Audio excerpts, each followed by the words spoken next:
Hey, Sonia, welcome to the His and Her Money Show. Hello, Sonia. Hi guys, how are you? We're doing fantastic. We're glad to have you here on the show because you are part of a new feature that we have here on the His and Her Yes. Money Show called In the Middle. A lot of times we exhibit stories of people and couples who have crossed the finish line on their journeys to debt freedom, but we thought it'd be good to hear from people that are Yep. in the fight, on the front lines in the war against their debt, and you fit that description. So we're super glad to have you here to discuss your story thus far. But before we do that, can you say hello to everyone that is tuned in and let them know what you are all about? Hi everybody, my name is Sonia. I am from Brooklyn, New York. I am in the middle. As they mentioned, I became debt free and then found myself right back in the same place that I thought I had left. And so I'm currently fighting and pushing and hopefully soon to be debt free once again. And professionally, I am a therapist. I am a licensed clinical social worker and I work at a high school. And I also work part-time as a mental health practitioner at a clinic. So that's me. So let's talk about your journey. Let's talk about the very beginning. Walk us through your financial journey and what brings you to this point today. Okay, well, first, I'm a first generation American. My family is from South America, Guyana, for those Caribbean people out there. And I think that I didn't really know that I wasn't affluent until I got to college and I started to notice that I didn't have as much as other people did. And so when I got to college, I kind of like started amassing lots of debt. And by the time I left college, to me, that was just the norm. My mom would regularly be like, oh, if the creditors call, tell them I'm not home. So to me, it was a normal thing in life. And I remember I wasn't 30 yet, but maybe I was like 28, 29. And I was in a relationship at the time and we were talking about like future. And I was thinking to myself, man, I'm out of grad school. I have all this debt. And the people who work under me, they already had kids. And I couldn't figure out how I could possibly be able to raise kids and be a part of a family when I had so much debt. And my partner at the time, he only had like $3,000 in student loans and I had over 50 grand, plus the additional debt that I had acquired since graduating as well. So I kind of like started thinking to myself like, okay, well, how can I be able to get this done? How can I get myself to a place where I can be able to decrease the amount of debt that I had? At first, I was really just focused on my student loans because again, debt is normal, right? So you think I'm always going to have this. And so I wasn't really thinking about anything else. But I started thinking, how could I get rid of my student loans or how can I at least lessen my payments? And during the course of that, there was a couple of different things that happened. Someone posted on Facebook that they had paid off their student loans. And I was like, wait, people doing that? That's when I really started to get serious about it. I have a sorority sister who had also had mentioned that she had paid hers off. And so I started asking lots of questions. I got really curious and I started just putting into practice whatever I thought was going to be able to help. If it meant I had to get 50 jobs, I was going to get 50 jobs. If it meant that I had to work extra at the job that I was already at, I was going to do that. If it meant that I had to give up my apartment, which I loved oh so much, I was willing to do whatever it took in order to make it happen. And then I did it. And I was so excited and I was so happy. It was just a really great feeling. And then I bought a house and then I started amassing new debt. And now I'm like, you know what? I don't want to just pay off my debt. I want to live a debt-free lifestyle. And so I found myself back here again, now with the understanding of what that debt-free lifestyle will take in terms of discipline and understanding like baby steps. I actually didn't find out about Dave Ramsey until I was right about to pay off my student loans. And so I think I didn't really take on the principles until I found myself in that place again. So now here I am trying to get all of that stuff done. So that's where I am now. All right. So now break it down into pieces for us. Talk about what was the debt that you paid off and what is the debt that you're still up against that you're fighting through right now? Okay, so like I said, I got to college and I started to see things that I like. Things look shiny and pretty. I got a bunch of store credit cards. There's nothing to do upstate except go to Crossgates Mall. And so I spent a lot of time there. I got a bunch of store cards. I was actually blessed to be a part of the Educational Opportunity Program, which pays for you to go to undergrad. Well, they pay a small portion, but you think you don't have as much loans as other people would have. But I got really greedy and I have 4 other siblings. I wanted to have my own room. So I purchased the other side of my room so that I could have my own big room in college. So I ended up having student loan debt by the time I left. I went to grad school, and in grad school, you work so hard. So you say, I deserve to party hard too. So I went, I went to Carnival. I went traveling. I studied abroad, and all of this debt, about 51,000 of student loans specifically, maybe about 19,000 between all of those store cards and credit cards. And then I had about 9,000 because by 2011, I'd purchased a car, and it was only $10,000. It wasn't like a fancy car. I've never been that type of person, but I only put down $1,000 to secure the car. And so I had to pay off $9,000 from that car. So altogether, it was maybe about $79,000 that I had of debt. But I, at the time, was only focused on being like, I got to pay off the 51. Once I did that, I saved up 15,000, borrowed from my job's retirement as well as from my outside retirement, and I was able to purchase a multifamily home. And everybody at the time was like, oh, you need to get store cards because you want to get those deals where you don't have to pay interest for a while. So I got a Sears card and I purchased all of the appliances. Now it's a multifamily home, so I had 2 apartments that I had to get appliances for. At the time, I was married, and so we had majority of our old things, so things from my old apartment, things from his old apartment, we furnished it with that, except for like a couch that we ended up buying, which cost me about $2,500 on another store card, because again, trying to beat out the interest. And then we had did renovations. So the renovations for the house, for the first floor apartment, which is where we have tenants, we did majority of those renovations ourselves. And then we had our apartment, which we did a lot in pieces.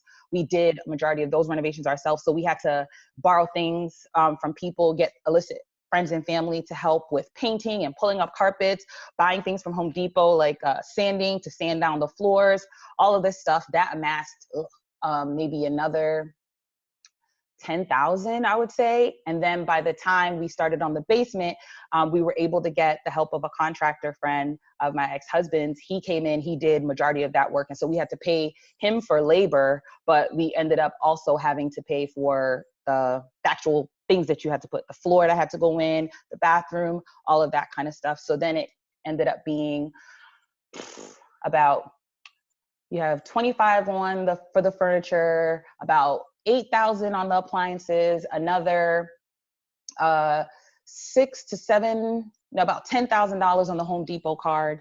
And then between that time, we also had started planning a wedding, and then that got canceled, and then planning another wedding, and then that got canceled. We had a couple of trips that for whatever reason didn't happen.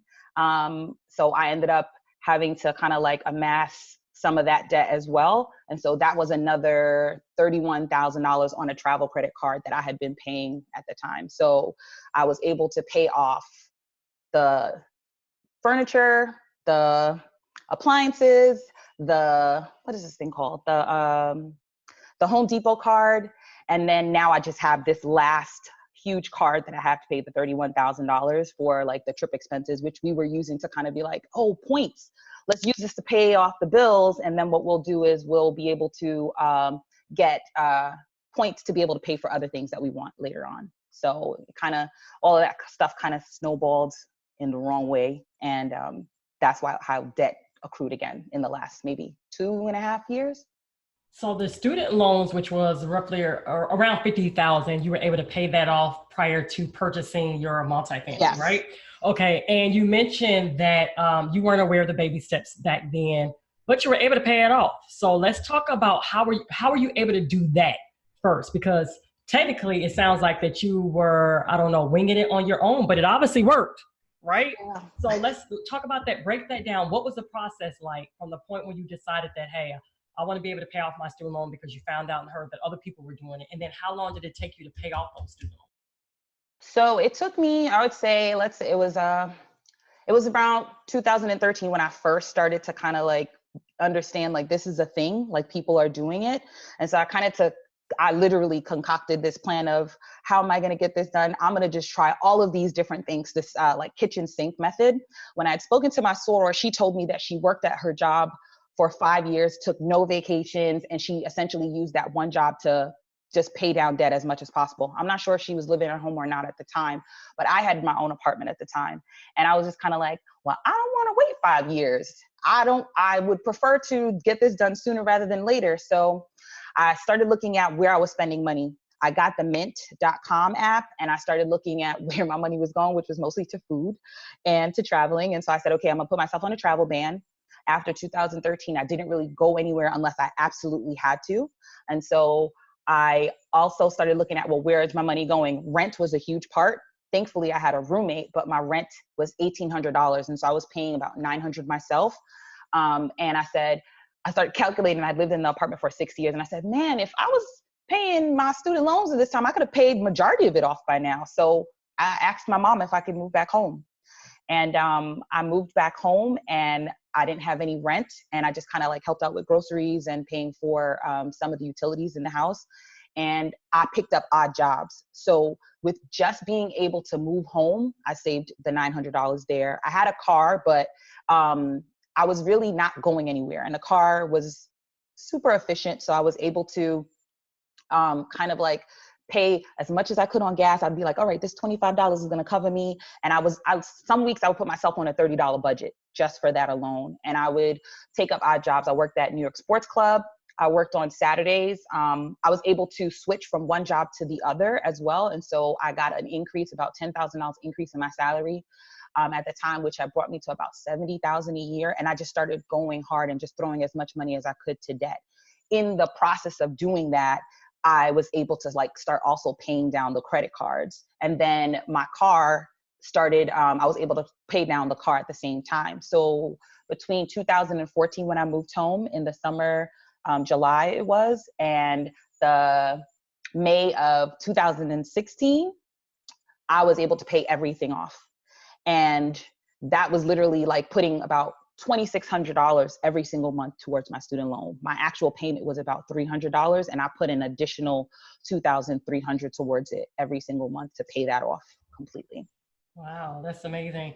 Just listening to some of the things that you did, you truly did throw like the kitchen sink at this debt, and you gave someone an idea. I think that that's brilliant that you were able to approach your mother and say, hey, Mom, I'm going to need to, if you will allow me to move back home. Talk about that conversation. Did you tell her why? Was your intention? Did you tell her because you wanted to become debt free at the time and pay off your student loans? How did you approach her in letting you come back home so you can save that money? Very tentatively. I'm a middle child, so, you know, we're a little bit of hellraisers, and my mother and I are very much alike. So first I went to my siblings and I was like, what do you think she gonna say? Because when I left to go to college, I was like, I'm out of here. I don't got to come back. I'm so excited. My mom would call me every day. I'm like, listen, I'll call you. Like, I just was very much like super independent. I didn't want to ask for help a lot. And my mom and I, because we were so much alike, when we did bump heads, it would be really bad. We would argue. And so my siblings was like, you crazy, ain't no student loans worth all of that. Like, you and mommy gonna argue all the time. And I was like, no, anytime I get frustrated, I'll just pull up the account online and I'll just make it work. And when I reached out to my mom, as much as I would love to say like we have this great, amazing relationship and we're so loving and everything, I know my mom loves me so much that she was just like, listen, if you want to get it done, like, let me know what you need to do. I don't think you need to do it because, again, debt was normal. But I'll help you do it and you don't have to pay me anything. And that's priceless, right? Being able to have a parent that's allowing you to be able to do something like that. I feel like it really helped our relationship as well, that she was willing to do that for me. And so I left my 3-bedroom, 2 full bath duplex apartment and all the freedom that it afforded me. And I moved into a room that was like almost the size of not to call it jail, but like almost a jail cell with a twin bed. And I lived there for 3 years. Moved back home and I lived there for 3 years. Love reading, but wish you had more time to get into your favorite books? What if you could use the time you already have and listen to the books you already love? Well, now you can with Audible. With Audible books, you can be inspired, entertained, and educated anywhere, anytime. Choose from the bestsellers in self-development, business, nonfiction, and more. So what are you waiting for? Your first 30 days are free.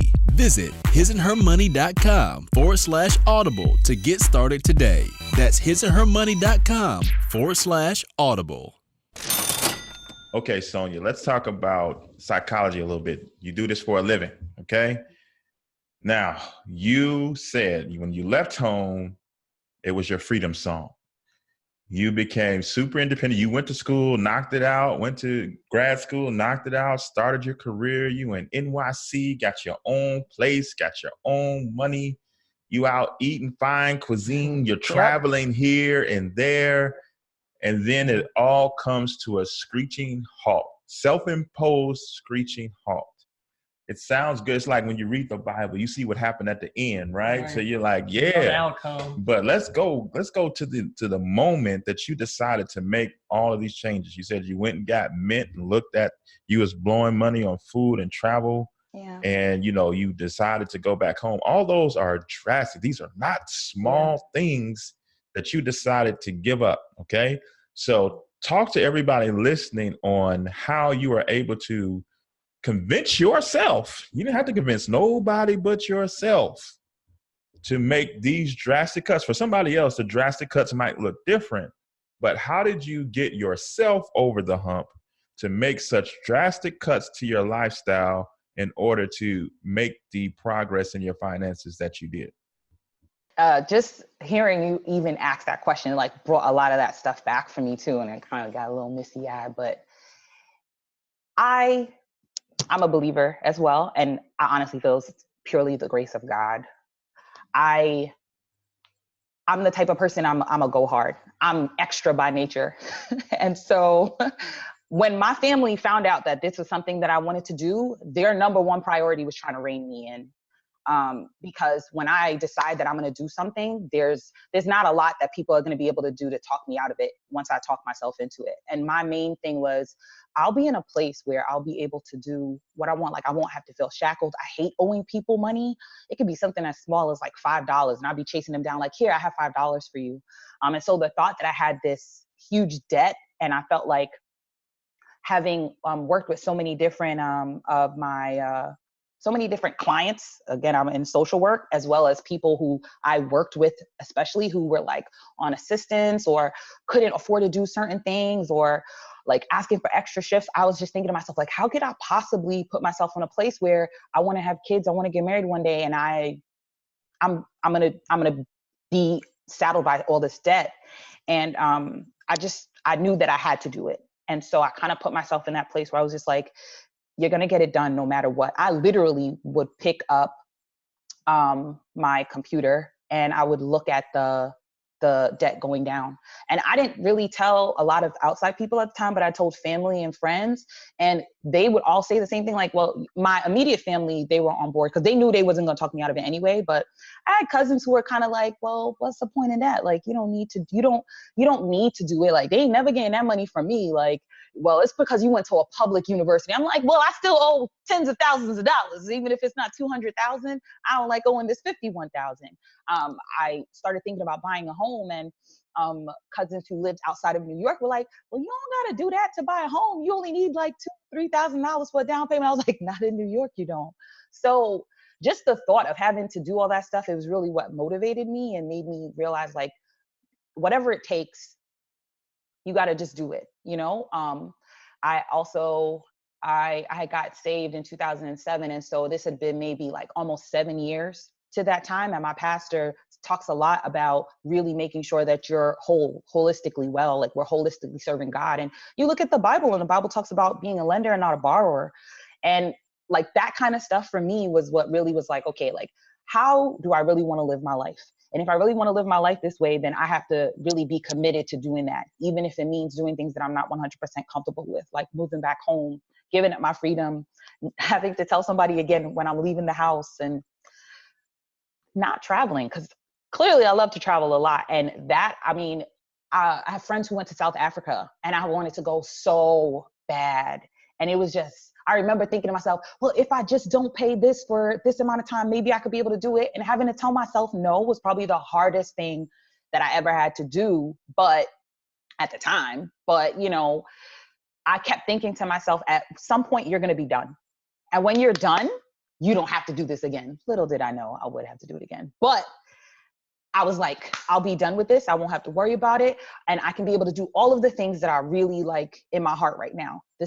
All of these desires that God has put on me to like raise a family, I'll be able to do this stuff now. And so that really is what kept me pushing throughout that whole time. But it was hard.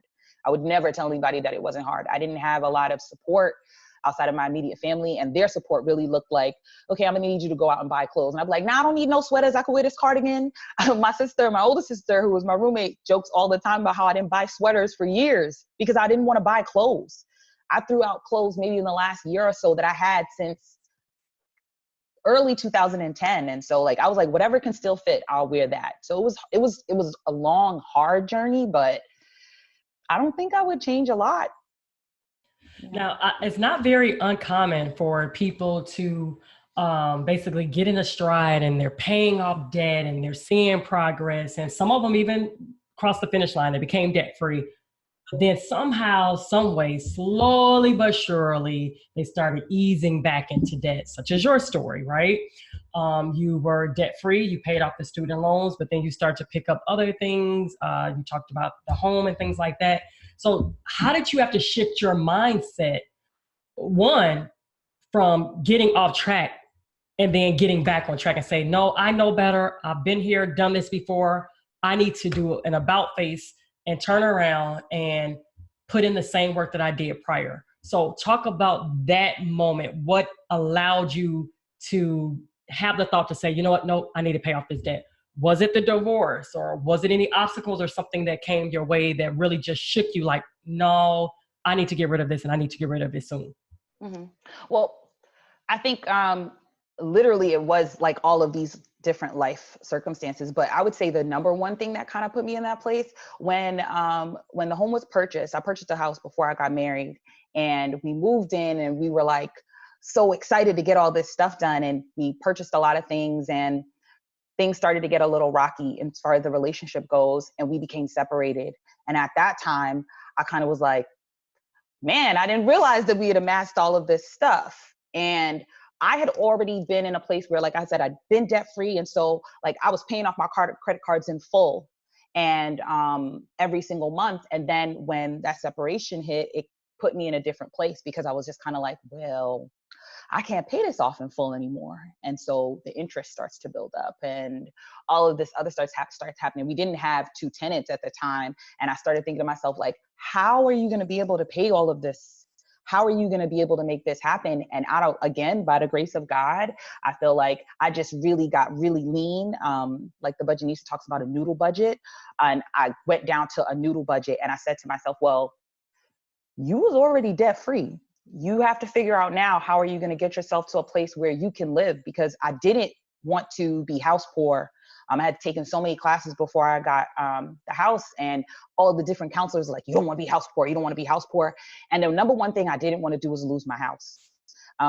When my mom allowed me to move back home, it showed me the amount of grace that God can give us in being able to start a life in a way that our parents can give us these things. And I said to myself, I want to be able to have this house for when my kids are about to start their life. And if they need some place to start out where they could live debt free, then I want to be able to have that for them. And so I kind of got really serious about like, well, how can I make this happen? And that's when I started being like, okay, let's start tallying numbers and figure out how we're going to be able to do this. And so I started doing that. And then the separation ended. And I was like, okay, we're going to do this together. And he was on board and I was on board, and we started getting ready to get stuff started. And then another separation happened, which ultimately led to the divorce. And I was just kind of like, okay, well, I already started this plan. Regardless of what's happening here, I'm going to stick with the plan. I ended up getting my second job, which is at the mental health clinic. I also started like saying, okay, well, where can I pick up any extra work? And I just did whatever it is that I could do. And by that time, the second tenant had joined. So thankfully, by the time the second separation had happened, I was in a place where I went from paying over $2,000 towards the mortgage by myself to only like $1,300 by myself. And so like, I felt in those moments, I was kind of like, well, thank God I had prepared myself for this level of responsibility that I was going to have to take on my own. And I just kind of like just stayed focused at that point and being like, all right, you know about Dave Ramsey now. How about you try this whole debt snowball thing? And I started just looking at the cards and being like, okay, you guys came up with this plan together, but you can still do this. If you stay focused, you did it already, you can be able to do it again. And so I just started at that point being like, just stay on this trail, and however long it's going to take this time, just do it, just do the work. And I was able to do it stay focused that way.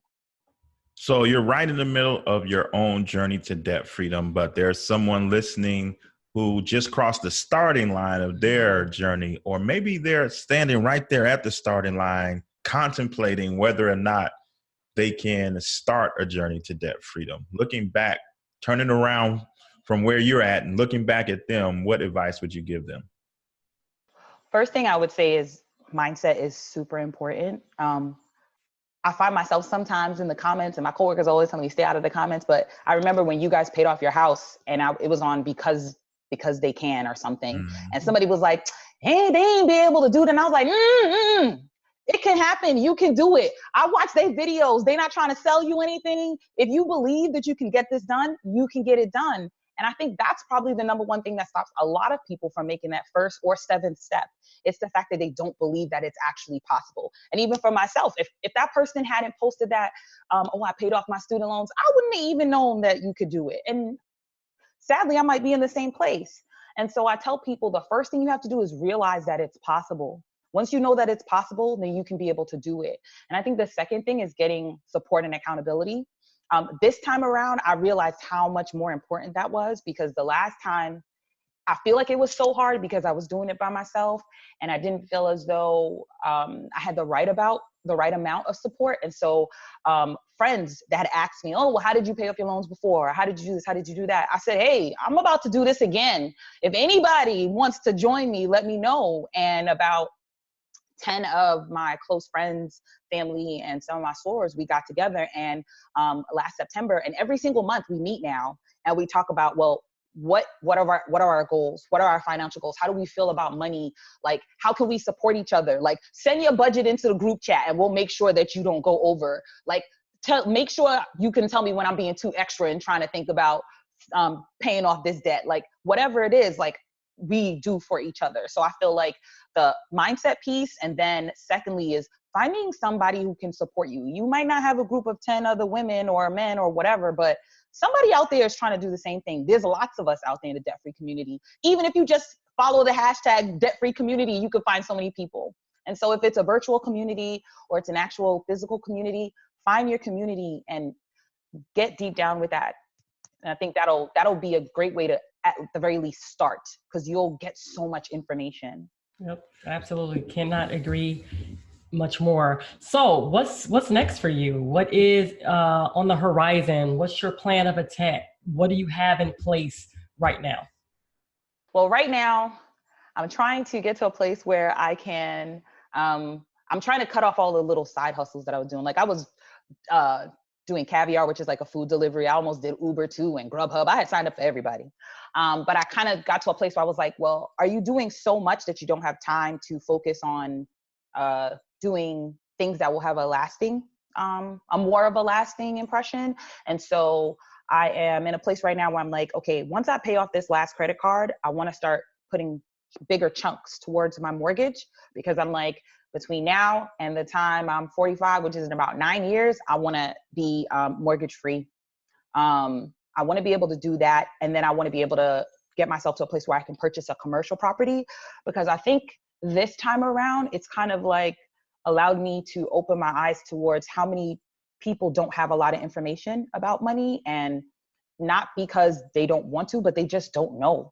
And I think maybe it's the social worky part of me that's like, people who are in disadvantaged community need this information, whether it's somebody's grandmother who needs to know how to find better opportunities in terms of shopping, and it's somebody who just came out of college, or it's somebody who is a single mom, whoever it is. Like, I feel like there needs to be more information out there. Like, basic financial literacy that people just don't have. And so in my mind, I see myself at some place, hopefully having a space where people can be able to meet like how I'm able to meet with my friends and my family, and join groups like that, just support and accountability groups, learn information about money, teaching kids how to learn about money, because if they learn when they're small, they won't get to how old I was and make the same mistakes. So in the very, very far future, that's what I'm thinking of. And right now it's just like, let's get to the place where we could pay off this mortgage so you can work when you want to work. I eventually want to have my own practice. I love the work that I do. I love working with kids and adolescents and families. And I want to be able to get to a place where I also bring mental health awareness to people who look like me. There's nothing wrong with going to therapy and going to therapy with somebody who doesn't look like you, but it helps a great deal, and it helps the engagement and the comfort level just a little bit more. And if I can be able to do that, I want to be able to do that. And if I don't have this debt weighing me down, it's more likely that I'll be able to make those things manifest. So that's kind of where I am now. You know, your journey so far has not been easy. It's had some tough moments. You've had to make some tough decisions. But what has been the most rewarding part of the journey thus far? I would say the most rewarding part of the journey for me has been seeing other people notice and see that it's possible for them to do things. In my friend group, I was one of the first ones to get a house. And I think once I did it, people were like, oh, like, okay, so it's possible. So then they were able to do it, or even getting my friends to a place where they're like, you know what, I want to pay off my student loans too. I want to join this group. Like, for me, I feel like we're blessed to be a blessing. And I think that God rewards that. And so like, it's one of those situations where I know that just like you guys are doing this right now, this is not necessarily about me, but maybe something I'm going to say is going to be able to help somebody else get on that journey, or start even thinking differently about how they spend their money. And so for me, I feel like that's probably the biggest piece, being able to kind of like help my sister, who's a stay-at-home mom, figure out how to differently budget in her home, or talk to my single mom friends who are trying to figure out how to best support their kids and get them prepared for college. Like, for me, that's the best part out of it. And being able to kind of like share the things that I have with other people, in terms of like, when I found out about Dave Ramsey, being like, you heard about this baby step thing and whatever, like all of that kind of stuff. I think that's been the biggest part for me that I am glad that I'm able to do. So if people want to keep up with you as you continue on in your journey, how can they stay in touch with you? I actually started an Instagram page about a couple of months ago. It's called Black Money Magic. It's kind of a play off of Black Girl Magic.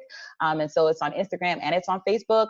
I just kind of, I like to joke around. So it's a laughing at my pain kind of page. It's a, I didn't know that this was possible kind of thing, in terms of when I find out new information, I like to share it. And I like to